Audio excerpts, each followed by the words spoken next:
Amén, Señor. Y amén. Gloria a Dios. Buenos días para todos. Qué bendición que estamos aquí nuevamente en nuestro viaje por el libro de los Hechos.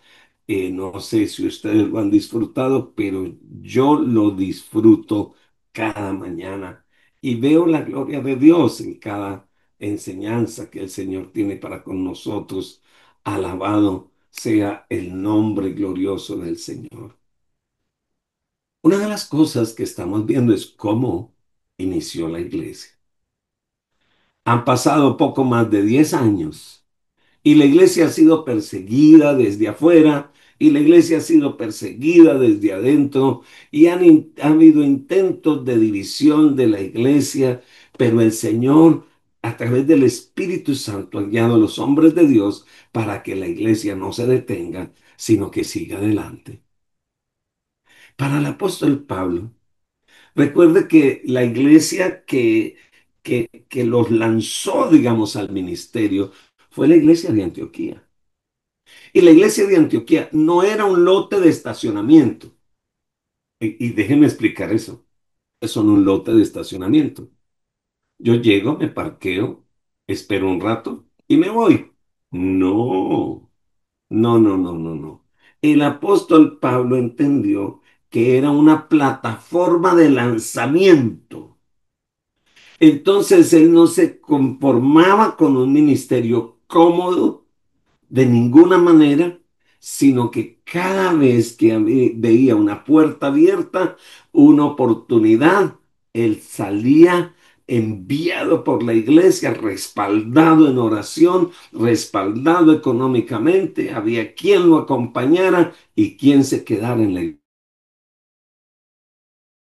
Creo que así funciona la iglesia. Hay varias cosas porque ahora vamos a arrancar con el segundo viaje del apóstol Pablo. Y en ese segundo viaje, Dios va a empezar a obrar de una manera poderosa y va a empezar a organizar porque van a haber obstáculos, inclusive dificultades personales. Recuerde que donde hay personas, donde hay gente, hay dificultades, porque todos tenemos diferentes formas, maneras de hacer las cosas y hay dificultades. Hechos capítulo 16, verso 1 al verso 5.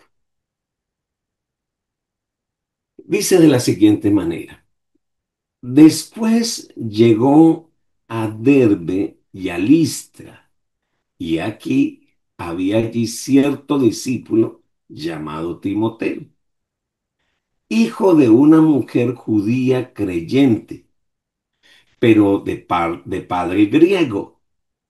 Y daban buen testimonio de él los hermanos que estaban en Listra y en Iconio.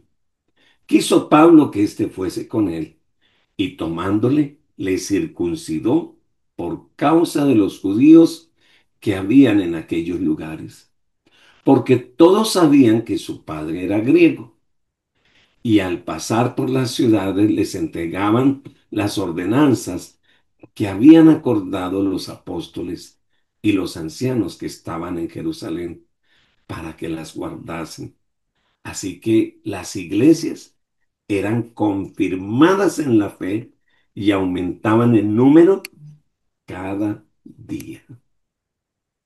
Muy bien, déjenme hablarles algo que está ocurriendo y que va a ocurrir en este capítulo 16. Pablo y Bernabé estuvieron de acuerdo en la importancia de este viaje, pero no se pudieron poner de acuerdo en quiénes iban a acompañarlos en ese viaje.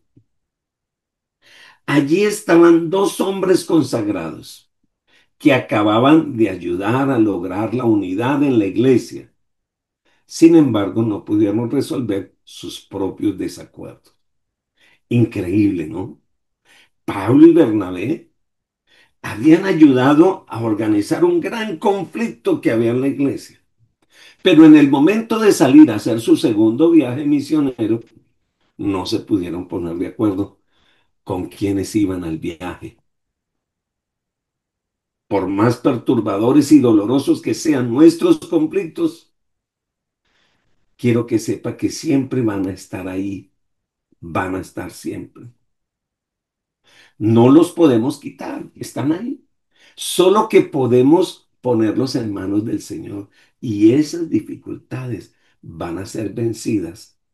O muchas veces el Señor permite ciertas dificultades con un propósito mayor y lo vamos a tratar de descubrir en este capítulo 16. Bernabé empezó a decir, no, es que yo quiero que vaya Juan Marcos con nosotros. Y no es de sorpresa, porque recuerde que Bernabé era el tío de Juan Marcos. Entonces, ¿él qué hizo? Defendió a su sobrino y le dijo a Pablo, no, yo quiero llevar al muchacho. Pero ustedes se acuerdan que Juan Marcos en el anterior viaje dejó tirada la comisión y le dio, como decimos nosotros, mamitis y se fue para la casa. No sabemos exactamente por qué. Y eso no le gustó al apóstol Pablo. Incluso Bernabé era el tipo de hombre que le agradaba ayudarle a todos. Por eso la iglesia primitiva le puso a Bernabé el hijo de consolación. Estaba dispuesto a darle a Juan Marcos una segunda oportunidad. Acuérdense, ese Bernabé era de esos hermanos que son una madre, así que son, mejor dicho, y mucho más con su sobrino. Pero Pablo era muy firme. Pablo no es que no lo perdonó, porque más adelante vamos a ver que ellos volvieron a salir en algún otro viaje, pero en este.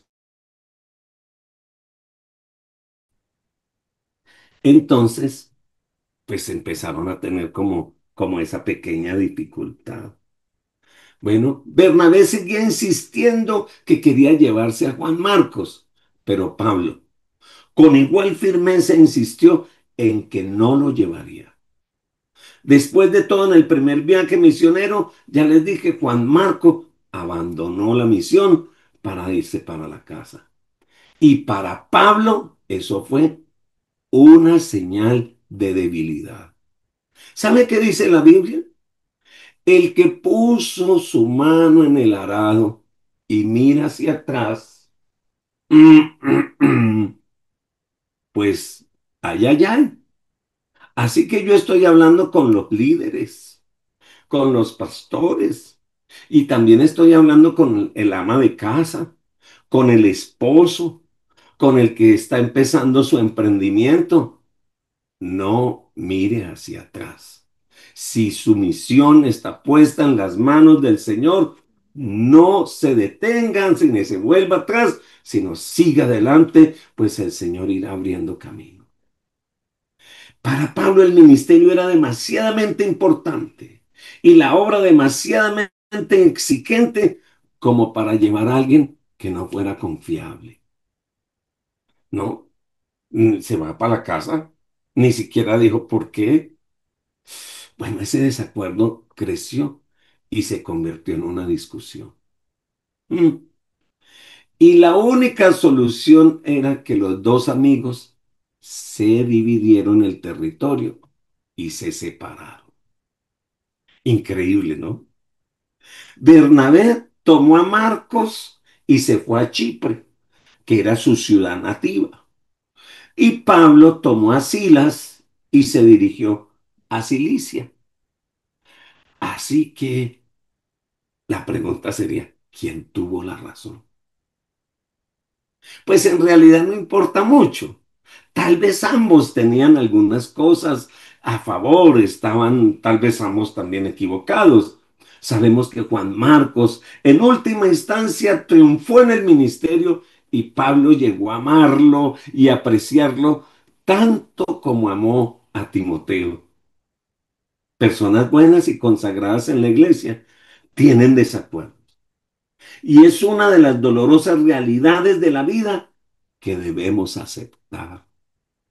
Si un hermano por X o Y razón no soporta ciertas situaciones, dice, bueno, pastor, me voy de la iglesia. Mire, ore por él y bendígalo. y no destruya los puentes, porque los puentes sirven para ir y venir. Así que hay que dejar el puente siempre listo. Pablo miraba a las personas y preguntaba, ¿qué puede hacer este para la obra de Dios? En tanto que Bernabé los miraba y decía, ¿qué puede la obra de Dios hacer por este? Si se dan cuenta los corazones. Pablo miraba a la persona y decía, ¿este qué puede hacer para la obra de Dios? Pero como Bernabé era tan querido, decía, ¿qué puede hacer la obra de Dios para este? Ambos tenían la razón. Se da cuenta que a veces nosotros tenemos diferentes temperamentos. Y en la obra de Dios se requieren todos los temperamentos. Imagínense todos Pablos. No, pues tremendo. Ay, pero a veces queremos ser todos Bernabés. Tampoco podemos ser todos Bernabés. Necesitamos tener un equilibrio. Alabado el nombre del Señor. Ahora Pablo seleccionó a un nuevo compañero, Silas, un hombre distinguido en la iglesia. Pero Silas no solamente era un hombre distinguido, tenía el don de la profecía y había sido escogido por la misma asamblea, ¿cierto? ¿Se acuerda? De Jerusalén para llevar esa carta de conciliación. Dios cambia de obreros, sí, pero su obra sigue. Amén. Entonces, querido líder, querido pastor, con usted o sin usted, la obra sigue. No se le vaya a ocurrir pensar que si usted no está, se acaba la obra. No, la obra continúa. Ahora bien, había un equipo misionero y debido a esto, ahora hay dos equipos misioneros. Si Dios tuviera que depender de personas perfectas para usar, para terminar o hacer su obra misionera, mire, nunca lo hubiese logrado, porque el mismo Señor sabe que no hay ninguno perfecto. Así que no idealice su pastor, no idealice sus líderes, no los ponga por allá en un pedestal alto y sublime, porque el único que está allá es el Señor. ¿De acuerdo? No, porque eso es ponerle al pastor y al líder una carga muy pesada. Es como quererle poner una responsabilidad muy pesada y ellos no tienen eso. Nuestras limitaciones, nuestras imperfecciones son buenas razones para que dependamos de su gracia, porque Él es el único suficiente para... Miremos segunda de Corintios capítulo 3 el verso 5. Si no lo puede buscar, apúntelo y luego lo hace. Segunda de Corintios capítulo 3 el verso 5. Lo escribe y lo escribe y lo describe de esta manera. No que seamos competentes por nosotros mismos, para pensar algo como de nosotros mismos, sino que nuestra competencia proviene de Dios. Por eso, nunca peleé por un cargo, por una posición, por un título, porque no me reconocieron, porque no me invitaron a predicar. No se preocupen, es que no es su competencia, es la del Señor. Pablo y Silas se acercaron a sus destinos desde el oriente. Así que llegaron primero a la ciudad de Derbe y después a Listra. Precisamente fue de la manera inversa que lo hicieron en el primer viaje. En el primer viaje llegaron primero a Listra y luego fueron a Derbe. Ahora en este segundo viaje van primero a Derbe y luego a Listra. Quiero que noten que una de las tareas de un verdadero reformador, de las personas que levantan o los misioneros, es que ellos fueron, establecieron la obra y no la dejaron tirada, sino que la visitaban, iban un tiempo, le daban vueltica, volvían a hacer otro viaje y estaban haciendo la tarea. Los predicadores fueron de iglesia en iglesia. entregando los decretos, ayudando a establecer a los creyentes en la fe. Resultado fue que se aumentó el testimonio y el número de los creyentes iba cada día avanzando. Fue una gira de lo más exitosa. Pero me pregunto, si alguno de los creyentes preguntó en algún momento por hermanos, ¿y qué pasó con el hermano Bernabé? Ay, él no vino en este viaje. Usted ha visto que a veces los hermanos preguntan así, ay, ¿y qué pasó por el hermano? Yo no me imagino cuando le preguntaron al apóstol Pablo. Tal vez él le dijo, mire, es que el Señor hizo algo tan lindo que de una sola misión convirtió a dos. Y el hermano está ministrando y oremos por él. Cuidado con lo que respondemos cuando nos preguntan por un hermano. No si viera que ore por él y bendígalo, alabado el nombre del Señor. Tal vez lo mejor que sucedió en Listra fue que allí apareció en la vida de Pablo un jovencito llamado Timoteo.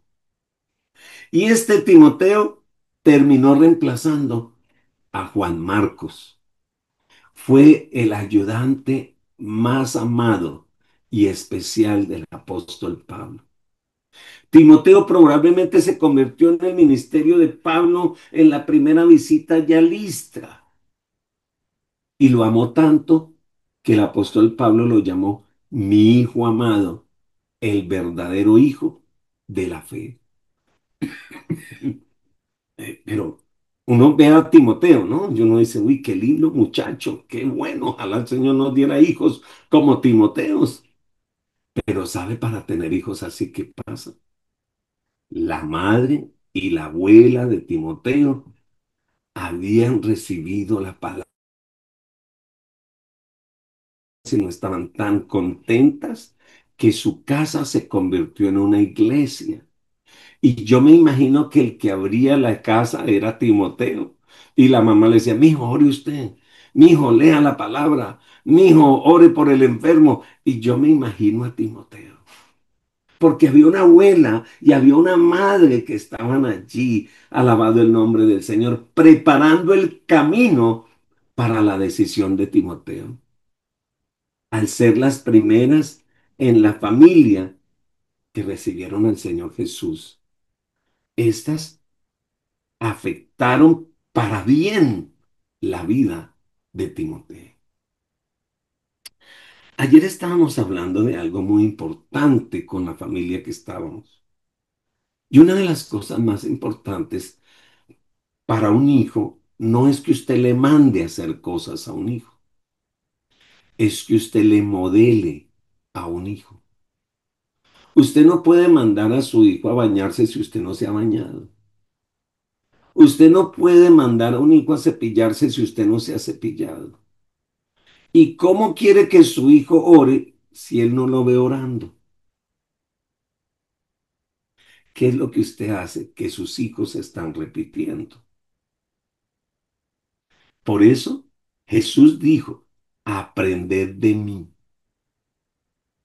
mírenme a mí, ¿cierto? Entonces, esto es importante. El joven Timoteo aprendió de quién? De su mamá y de su abuela. El joven Timoteo sin duda presenció tal vez los sufrimientos de Pablo allá en Listra. Acuérdese que lo iban a apedrear, bueno, etcétera, etcétera. Y eso lo atrajo. Fue el compañero y el colaborador favorito de Pablo, tal vez el hijo que él nunca tuvo, pero que siempre quiso tener y lo amó como un hijo. ¿Debido a qué? Al buen informe de las iglesias. Pues dice aquí que las iglesias dieron buen testimonio de él, de Timoteo. Es importante que la iglesia siempre reconozca nuestro ministerio. Reconocerlo no es que le den aplausos ni le den una placa. Reconocerlo es que cada persona se dice, esta persona es intercesora, esta persona le gusta orar. Ay, hermano David, ¿será que usted pudiese ayudarme a orar por esto?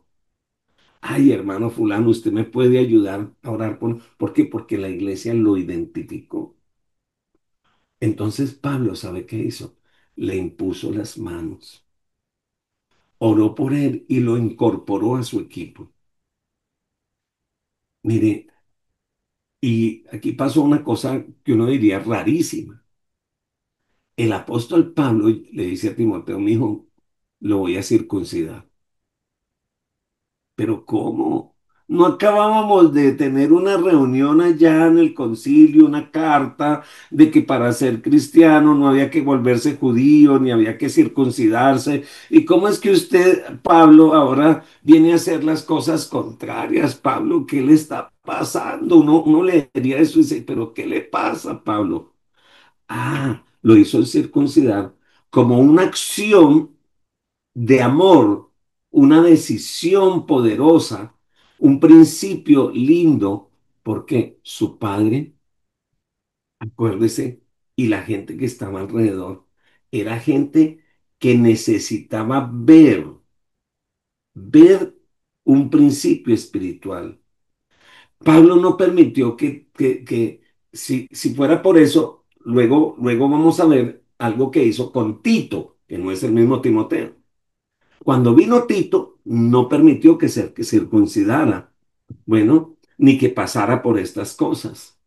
Pero con Timoteo, la preocupación era ¿cuál era? Era que necesitaba ser idóneo para la predicación. Timoteo iba a estar trabajando tanto con judíos como con gentiles. Y la gente iba a preguntar si él se había circuncidado. Por eso Pablo hizo que se circuncidara. Y de nuevo, no era cuestión de salvación, no era cuestión de carácter personal, sino era para evitar que se impidiera predicar la palabra o ser de tropiezo para otros. Alabado el nombre del Señor. Mírenlo antes de que terminemos. Romanos 14, versos 13 y 15. Mírenlo aquí, por favor. Dice, así que ya no nos juzgamos más los unos a los otros, sino más bien decidir no poner tropiezo u ocasión de caer a su hermano. Yo sé y confío en el Señor que nada es inmundo en sí mismo. Ya está hablando de la comida. Mas para el que piensa que algo es inmundo, para él lo es. Pero si por causa de la comida tu hermano es contristado, ya no andas conforme al amor. Entonces, no hagas que por la comida suya se pierda aquel por quien Cristo murió. Es sabio, y escúcheme en esto, el líder espiritual que sabe aplicar los principios de la palabra del Señor. Mire,